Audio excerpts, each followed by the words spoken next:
No, I'm a huge note taker. There's all these like fancy notebooks in the world. Yeah. You don't want those.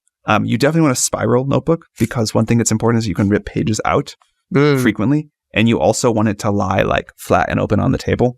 And if you like open pages, you want them to like, you know, like be able to lay like this, whatever.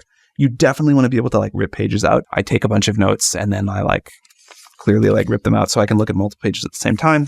And I can like crumple them up and throw them on the floor when I'm done. Like when our house cleaner comes in on like a, you know, whatever. There's just these pile of crumpled papers that I'm like type my notes in or whatever on the floor. You definitely want like a kind of paper that is like good to write on, which is a feel thing, but most paper is terrible to write on. Huh.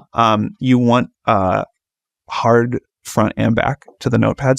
And you also want something that can fit in a pocket. And how many notes you're writing per day on that thing? I go through one of these like every 2 or 3 weeks. Oh, wow. So you're taking a lot of... Well, this, you can see how much I've ripped out. Like this used to have like 100 pages in it. So that's how you think about it. So you're going to basically take the notebook and then you rip out the pages. Pretty and you much. don't have completed notebooks. I don't have completed notebooks. Wow. What inspired this? Where does this come from? Lots of trial and error. Many kinds of notebooks, many pens, many different systems.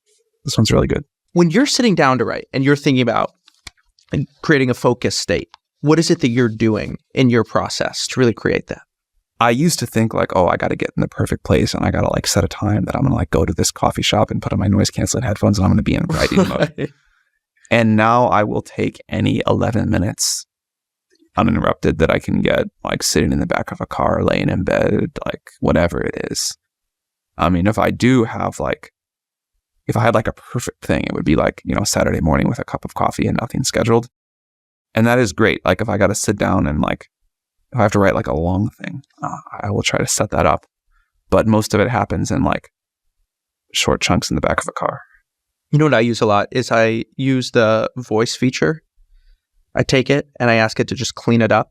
And I find ChatGPT to be so helpful with that because I'm much more generative with my mouth than I am with my fingertips.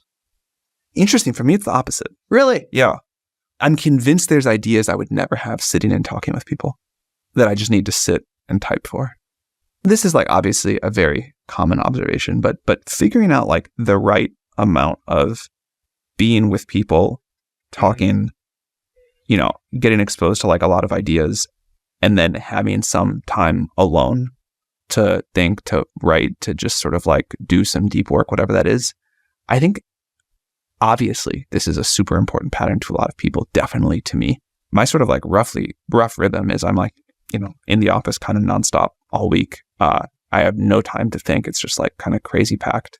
And then on the weekends, I have like long, quiet blocks and I'm not really around people. And that cycle is very important to me.